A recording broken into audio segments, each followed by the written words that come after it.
Mais uma vez, boa noite a todos.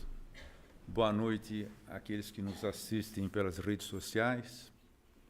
Temos hoje um tema bastante importante e tenho para mim que é um dos mais difíceis. Até onde que o nosso orgulho pode nos levar?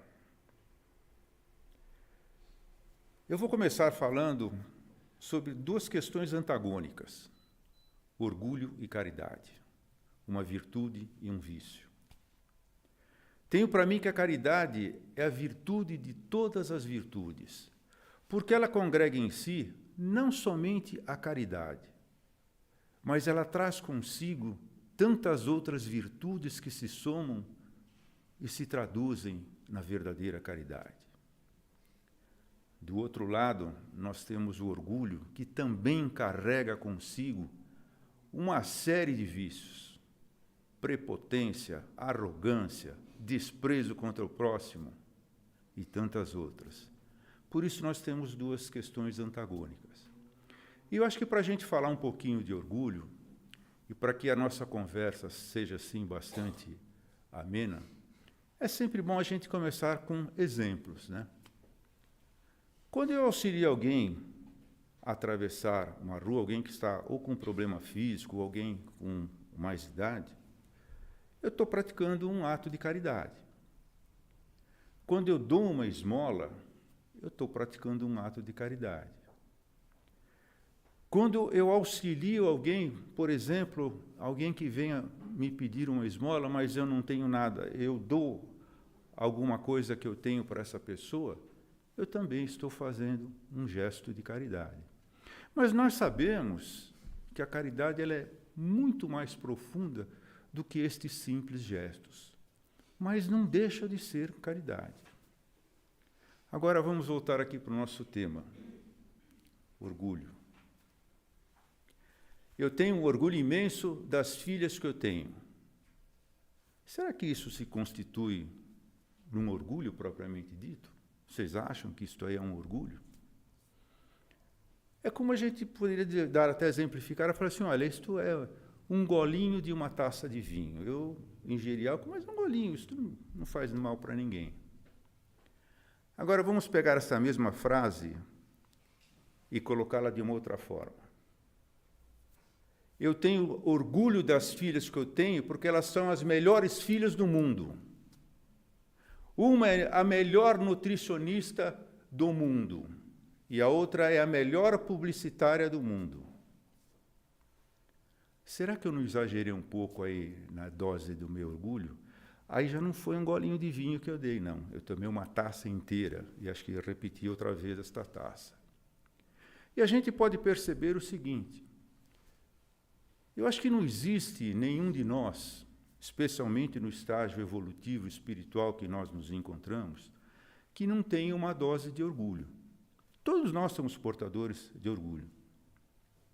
A grande questão é a intensidade deste orgulho, que nós vamos conversar aqui esta noite, e nós vamos ver até onde que ela pode nos levar.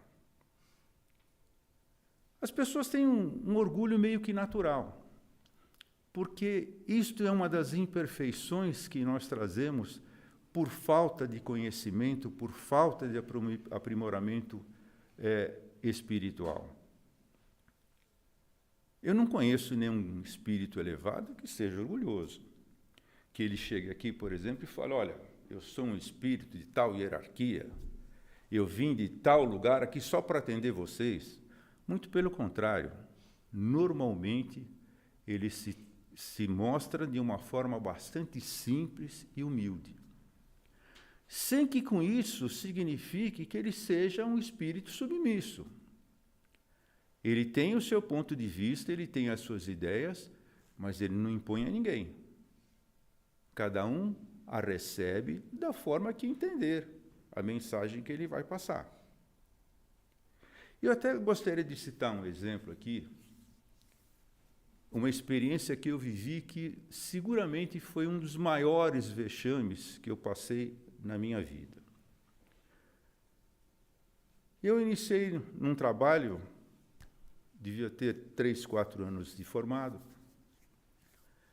eu entrei num escritório e sabia que naquele escritório existia alguém que era catedrático da USP. E eu até disse assim, vai ser difícil a gente conseguir ter uma conversa com ele, porque ele é um catedrático da USP. E o seu currículo era muito extenso. E uma das características que chamava muito a atenção, porque ele era um dos catedráticos mais jovens da USP. Ele conseguiu a cátedra com 34, 35 anos. Coisa que, para aquela época, era uma raridade, porque as pessoas que conseguiam uma cátedra naquela época contavam com 50 anos, 45, daí para frente. Eu fui, de repente, surpreendido por alguém que entrou na minha sala e me perguntou assim, olha, como é que eu faço este trabalho aqui? Eu pensei comigo, mas, puxa, isso aqui é uma coisa tão simples, como é que essa pessoa não sabe fazer, né? Peguei e comecei a explicar, olha, assim, tal, tal. Aí tinha alguém lá do meu lado, eu comentei e falei, puxa vida, mas isso é uma coisa tão simples, ele não sabe fazer. Ele falou, pois é, ele é o catedrático. Quando ele falou, ele é o catedrático que está aqui conosco no escritório, eu falei assim, nossa, eu estou demitido, né? Porque eu ainda falei com uma arrogância com ele, passei uma imagem que era o professor dele dando uma lição para um aluno que ainda está nas cadeiras escolares. Peguei, tomei a iniciativa de conversar com ele, para me desculpar. E aí acho que foi a hora que foi o meu maior vexame. Porque eu falei assim, vou tomar uma bronca e seguramente vou ser convidado a me retirar do escritório. Foi aí minha surpresa, a forma humilde como ele me recebeu. Ele falou assim, olha, eu falei, mas o senhor me desculpa, eu não sabia que o senhor era o catedrático. Eu falei, de fato, eu sou o catedrático. Ele falou, mas eu não sei fazer esse trabalho, ele falou. E se eu não tivesse ido até a tua sala perguntar como é que se faz, eu não teria aprendido. Então, o fato de eu ser um catedrático não significa que eu sei tudo. Eu, naquela hora, me senti assim, um banquinho que não sabia onde me enfiar, pela simplicidade como ele falou. Porque, apenas para a gente ter uma ideia, ele defendeu tese na Alemanha, em alemão. Ele foi, na época, congratulado com uma das maiores comendas que existiam na faculdade da Alemanha e ostentava esse título. E depois disso, eu acabei tendo uma proximidade grande com ele, e ele me convidou um dia para assistir uma palestra dele na USP. Assim que ele entrou, todos os catedráticos levantaram para aplaudi-lo, pela pessoa, pela sabedoria que ele era. E ele se mostrava uma pessoa simples e uma pessoa muito humilde. E quando ele subiu na tribuna, as paredes parece que se estremeceram, da forma como ele colocava, bem postado, bem... enfim, alguém com uma sabedoria muito grande. Então, eu me lembro que, a partir daquele momento, eu comecei a fazer assim, uma análise daquilo que a gente traz deste vício, que não é assim, olha, herdei do meu pai, herdei da minha mãe.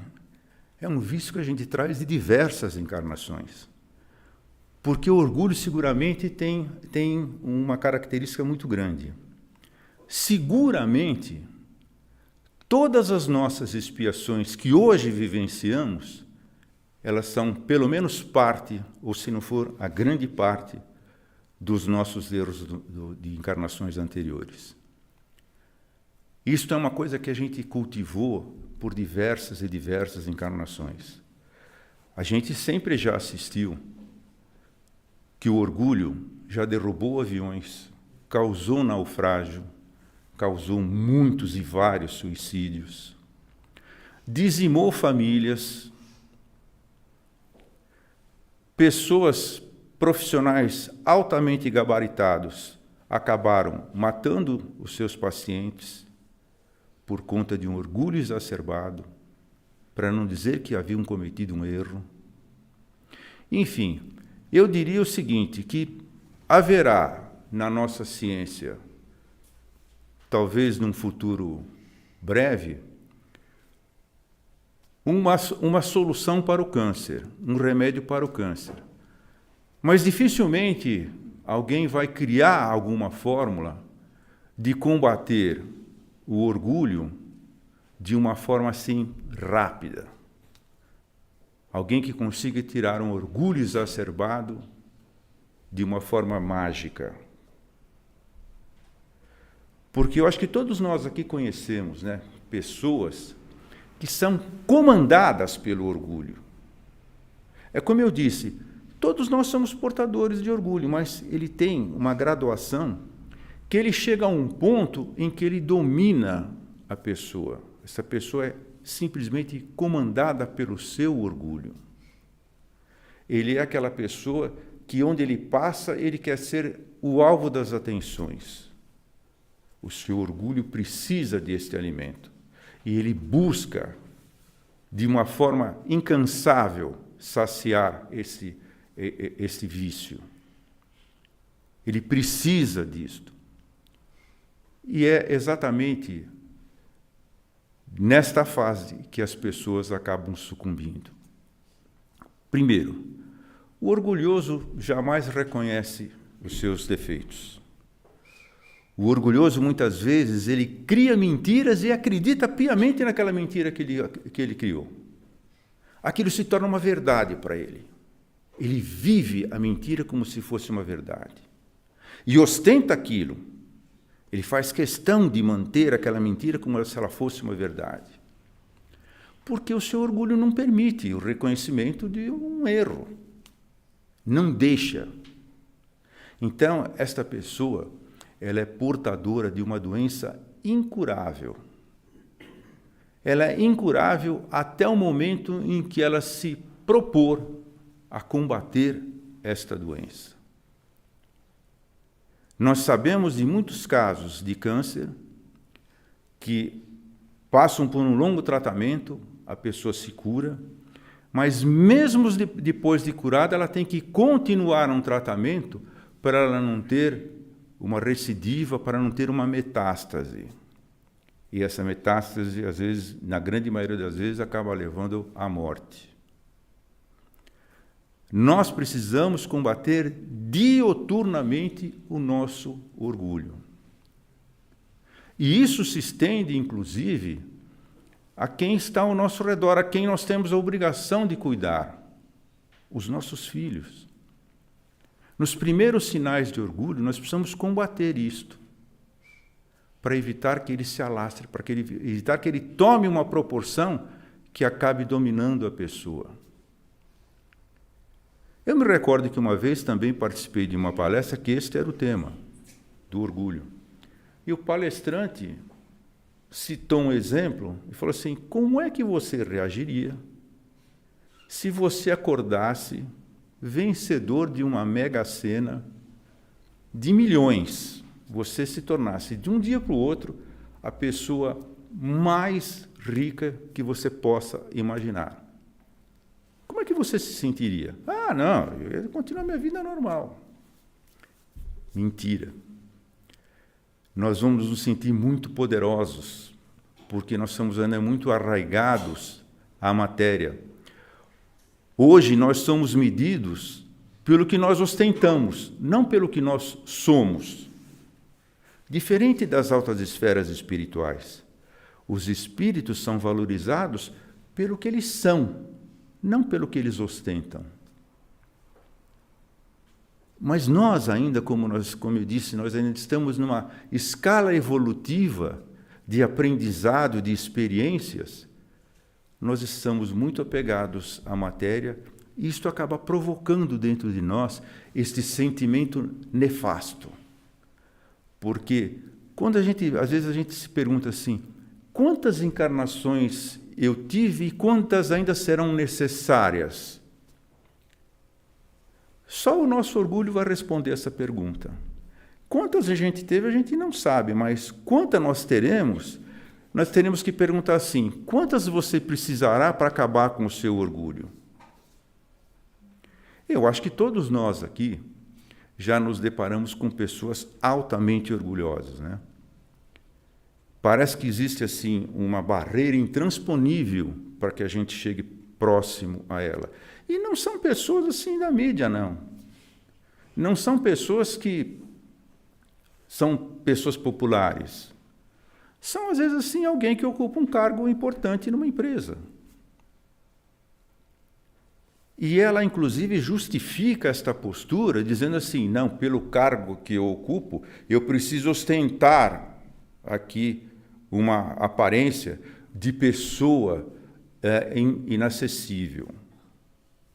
Eu tenho para mim que isso é uma grande fraqueza, porque exemplificando, por exemplo, com aquele catedrático com o qual me deparei, eu vi que a grande arma que ele tinha, a grande força que ele tinha, era a sua humildade e a sua simplicidade.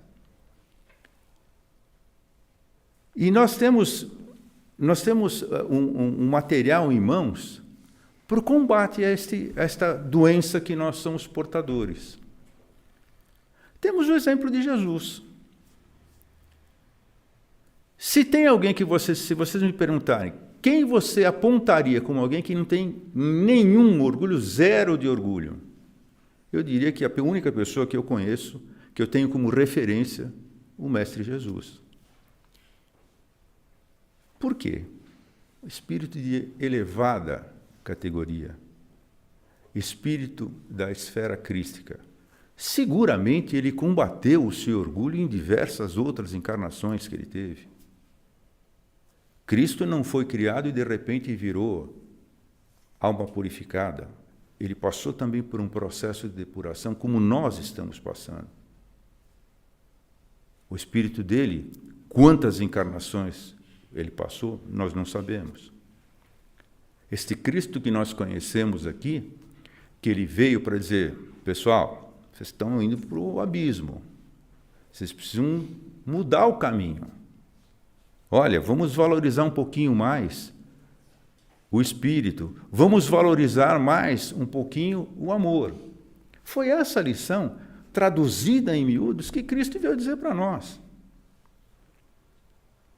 Ele chegou num momento onde que a Terra estava totalmente conturbada, onde que os valores eram totalmente materiais.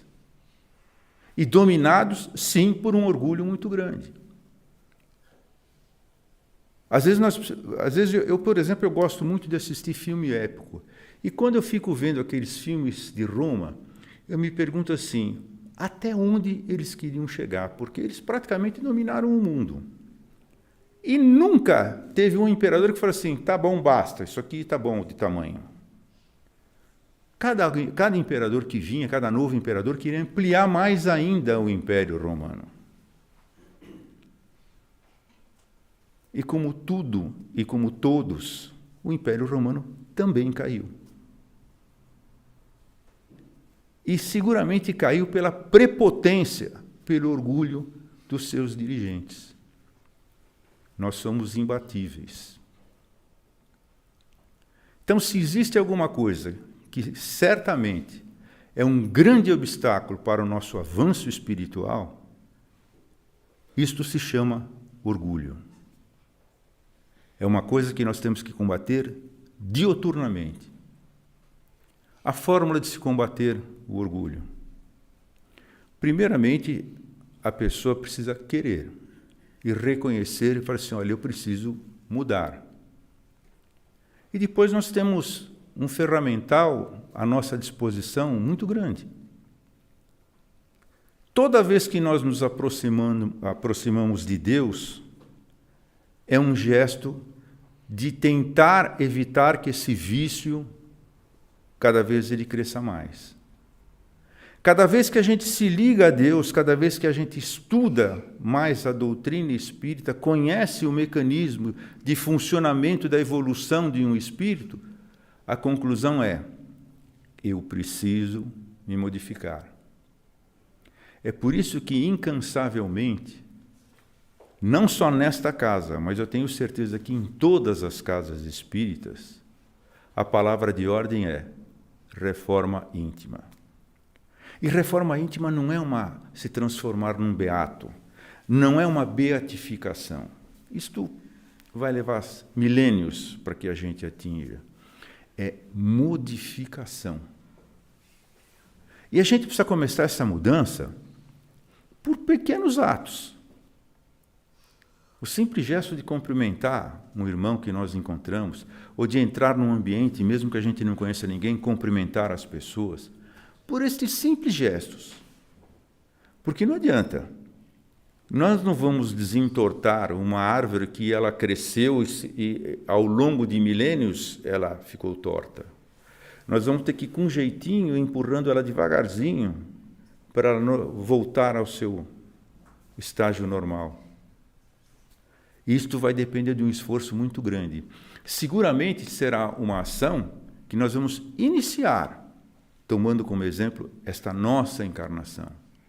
E nós vamos precisar de várias outras para nós eliminarmos por completo este vício que seguramente nos fez retardar muitos e muitos milênios o nosso avanço espiritual. Então, meus irmãos, para nós finalizarmos a nossa conversa, vamos sair daqui sabendo que não existe quem não seja orgulhoso. Todos nós somos. Este que vos fala, por exemplo, é um dos maiores orgulhosos que existem no planeta Terra. E eu estou assim, com o firme propósito de tentar vencer este defeito grave que nós portamos. É porque uma briga, uma discussão, um acaloramento maior, ele começa sempre com uma questão de um ponto de orgulho. Aquilo que a pessoa falou feriu o meu orgulho. Engraçado que nunca a gente viu feriu a minha humildade. A gente essa frase não ouve. A gente ouve assim, feriu o meu orgulho, mas feriu a minha humildade não. Porque é bonito falar, né? Feriu o meu orgulho. Então eu estou justificando os meus atos de revanchismo, os meus atos de perseguição e de vingança, porque feriu o meu orgulho. Então, meus irmãos, eu acho que é hora de a gente repensar. E agora que a gente tem um acesso muito grande às lições do Mestre Jesus, e a gente tem uma capacidade muito maior hoje de entender do que quando elas foram ministradas ao vivo e a cores. Aquele povo não tinha condições de absorver aqueles aprendizados. Mas nós temos plena capacidade. Hoje nós entendemos o que Cristo falou. Hoje nós sabemos, ele falou assim, gente, acorda. Olha, vocês vão ficar patinando aí muito tempo sem sair do lugar. Vocês precisam se modificar. Ele tocou várias pessoas, muitas pessoas ele tocou. Certamente aquelas pessoas abreviaram muito a sua passagem pelo planeta de provas e expiações. Seguramente estão num mundo muito mais avançado. Mas nós continuamos insistindo. É bom aqui na Terra, né? Um ambiente magnífico, segurança. A gente não tem problema com dinheiro. Doença, então, a gente nasce sadio, morre sadio. A gente se compraz aqui no planeta Terra, de provas e expiações, que é um planeta próprio dessas circunstâncias que nós vivemos. Eu acho que está na hora, realmente, chegou o momento, principalmente porque nós estamos numa fase de transição. O planeta Terra está se transformando num planeta de regeneração. Para depois de regeneração, passar a um planeta feliz. Nós não podemos deixar esta oportunidade passar. Vamos começar, sim, a nossa modificação. Vamos combater este vício que nós carregamos há milênios. Vamos começar agora a acabar com ele, antes que ele definitivamente acabe conosco. Tenham uma ótima semana, meus irmãos.